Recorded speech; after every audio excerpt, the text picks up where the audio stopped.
buenos días, tardes, noches, cuando sea que nos estén escuchando. Bienvenidos a su podcast favorito, Síguenos la Corriente. La corriente del capítulo de hoy es el surrealismo, específicamente con el caso de estudio de los jardines de Edward James. Para comenzar e irnos de lleno más con la cátedra, por favor, Max, ¿podrías darnos una introducción? Claro que sí. Bueno, iniciando con el surrealismo y acorde a la firma JLL, esta es una corriente artística que se originó en Francia tras la Primera Guerra Mundial. Y si han escuchado este lenguaje arquitectónico antes, sabrán que se trata de algo irreal, de algo fantasioso.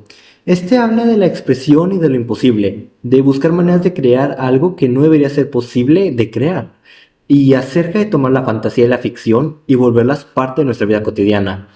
En la corriente tenemos artistas como Salvador Dalí, René Magritte, Pablo Picasso, Frida Kahlo y Leonora Carrington, quien más adelante formará parte de nuestra historia. Pero bueno, evidentemente aquí nos falta alguien. Se trata de nuestro protagonista del día de hoy, aquel quien el mismísimo Dalí elogió como el hombre más surrealista que había conocido en su vida, Edward Frank Willis James, nacido en 1907 en Escocia. Pero bueno, ahora, ¿te gustaría continuar con su historia familiar y contarnos más acerca de este personaje, Liz? Muy bien, para entender el arte hay que conocer al artista y sobre todo sus motivaciones familiares. Dentro de su historia familiar nos encontramos a un Edward que era el hijo menor de una familia de 4 hermanas mayores. Cuando tenía 5 años, tristemente su padre murió, por lo cual él quedó como heredero de su fortuna. Así que solo vivió con sus hermanas y su nana. De hecho, se habla que la relación entre Edward James y su madre fue complicada, porque para James su madre era una mujer fría y distante. Hubo una anécdota que contaba James y que cataloga incluso como dolorosa en su memoria, es que su madre pidió que le trajeran a uno de sus hijos que le acompañaran a la iglesia y la sirvienta preguntó pues que cuál de ellos y la señora realmente solo respondió, ¿cómo he de saberlo yo? El que combine con mi vestido azul. Sí, incluso este Edward cuenta que él rechazaba a su madre, debido a que ella ya lo había rechazado en varias ocasiones, y esto le causó un problema al querer relacionarse con las mujeres. Realmente Edward sí llegó a casarse y fue con una bailarina que él admiraba, pero ella era una mujer mayor. Ella no estaba enamorada de él, pero seguía con él por su dinero, por lo cual su unión duró un par de años debido a las numerosas infidelidades de ella. Él intentó de todo para que ella se quedara a su lado, pero sin embargo, a pesar de sus esfuerzos, no lo logró. Y finalmente le exigió el divorcio. Nunca volvió a casarse y nunca tuvo hijos. Sí, y es más, hasta escuché que este evento fue un parteaguas para Edward, que en su misma desesperación para escapar de la historia que tuvo con esta persona, decidió comenzar de nuevo desde cero, en un lugar con el que él pudiera encontrarse a sí mismo. En esta nueva etapa de su vida realizó diversos viajes a lo largo del mundo, con el propósito de construir su propio santuario en un lugar al que él pudiera llamar hogar. Originalmente, y fue después de una invitación que tuvo por parte de sus colegas, él creyó encontrarlo en California, pero eventualmente y al final no quedó del todo convencido.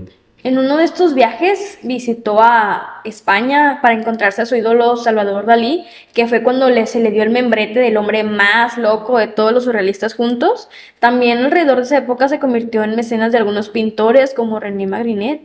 Ahora, años más tarde, compró algunos trabajos de Leonora Carrington antes de su auge como artista, con quien entabló una amistad e incluso tiene una participación en la decoración interior de los jardines.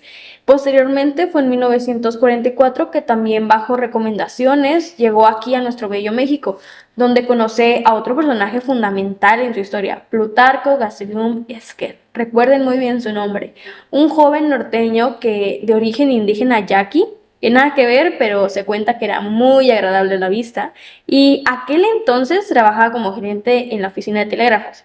Con este hombre habría de entablar una relación cercana. Plutarco sabía de la preferencia de James por las orquídeas, así que le comunicó que en una región de la Huasteca Potosina se daban de forma natural, por lo que se decidieron visitar Xilitla. Finalmente, Edward queda enamorado por la zona y su majestuosidad paisaje natural, lleno de vegetación y con 9 estanques naturales o pozas, que así se le dice en su cultura.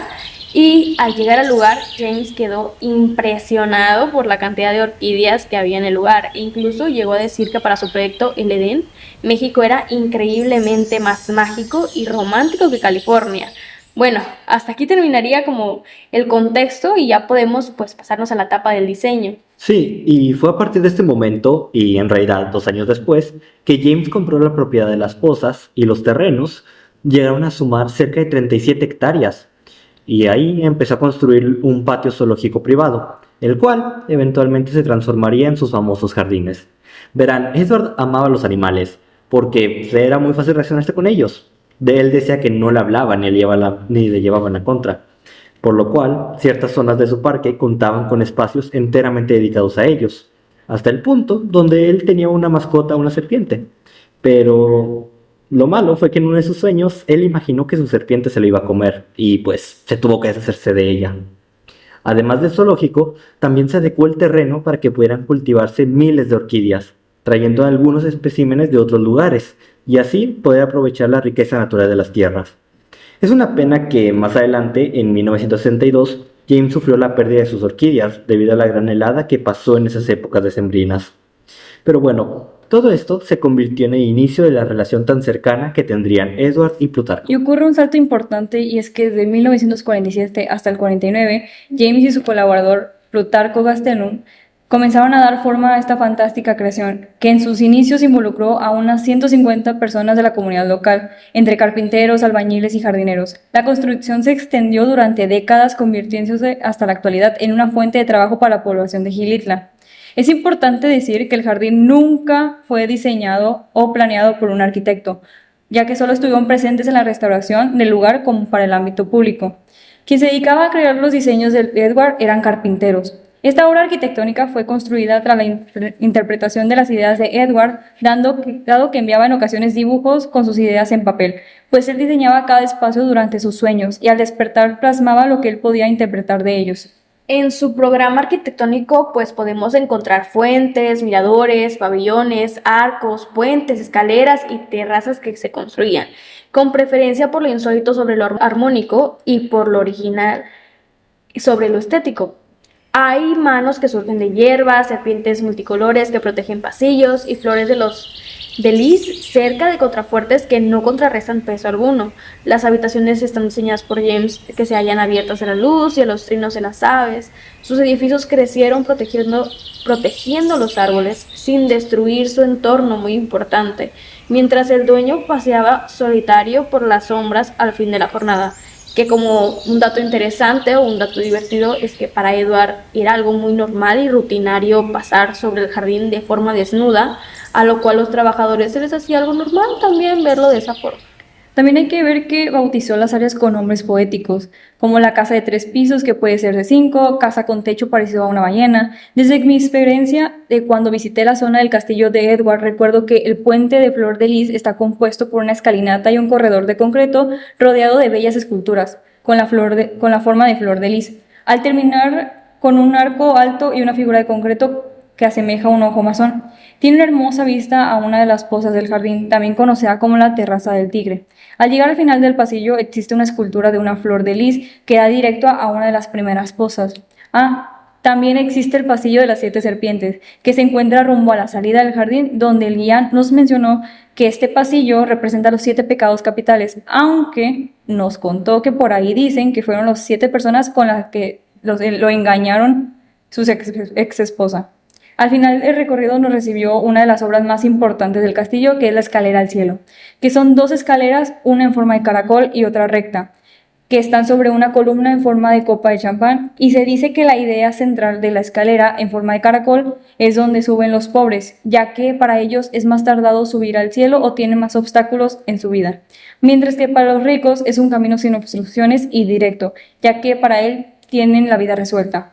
Sin embargo, al final él relata que ambas llegan al mismo punto, que es el cielo, y que independientemente de cómo han vivido su vida, todos van a llegar al mismo lugar. Los guías nos comentaron que antes era posible que los turistas pudieran subir por las escaleras, pero ellos podían elegir por cuál pensaban que iban a subir. Pero con el deterioro del lugar, esto dejó de ser accesible. Todo este recorrido cronológico nos lleva al tiempo actual, donde solo hay 9 hectáreas que son accesibles para todo público, ya que tristemente con el tiempo los demás espacios han ido deteriorándose y son totalmente peligrosos para los usuarios. Y ya pues analizando un poquito más a fondo este jardín, podemos encontrar varios elementos arquitectónicos que forman la tendencia surrealista y es evidente en el diseño. James y Plutarco construyeron elementos arquitectónicos absurdos e ilógicos que llevan a lo que era en ese entonces la imaginación de James, con estructuras fragmentadas y formas abstractas, rompiendo con los principios lógicos de la arquitectura. Y es aquí donde, desafortunadamente, Edward James llegó al final de su vida y falleció en 1984. Al no tener hijos por su cuenta, el parque pasa a manos de Plutarco, y en 1991 las construcciones de Xilitla quedaron a nombre de Plutarco Castellum hijo, quien al ver lo duro que era mantener el espacio en buenas condiciones, decidió otorgar el lugar para el turismo, bajo el cuidado de la Fundación Pedro y Elena Hernández. Hoy en día, Las Pozas se ha convertido en un lugar emblemático del surrealismo, un testamento en la imaginación y la capacidad humana para convertir sueños en realidad tangible, rodeado de la exuberante vegetación de la selva potosina y el murmullo de las cascadas del río Santa María. Igual, ya estamos alargando mucho esta corriente. Yo quisiera preguntarles, ¿qué opinan sobre la decisión de volver un lugar tan privado a uno tan público? Bueno, creo que es algo triste que este sea su destino final, pero a fin de cuentas era un paso necesario para poder mantener y evitar que esta gran obra caiga en decadencia. Y pues esto se trata de algo que era muy importante, tanto para James o para el surrealismo e incluso para el arte en general.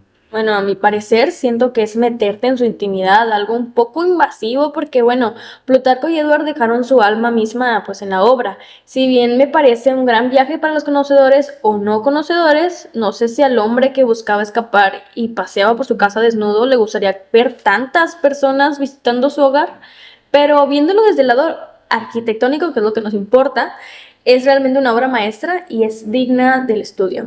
Pero bueno, ya. Para cerrar este capítulo, debemos entender que por más bizarro que nos parezca, el surrealismo se analiza desde los ojos del artista mismo. Con esta vivienda tan peculiar notamos el interior, la psique de Edward James, y la vimos plasmada en formas físicas y tangibles, construidas por Plutarco. Ahora, vale la pena mencionar una famosa cita encapsulada en el trabajo de James, que tal vez enriquezca la información de los minutos anteriores. Aquí viene. Si bien Edward James amaba a Plutarco, él amaba el mundo de James. Pero bueno, esto fue todo de nuestra parte. Gracias por seguirnos la corriente una vez más. Nos vemos. Hasta la próxima. Bye. Bye.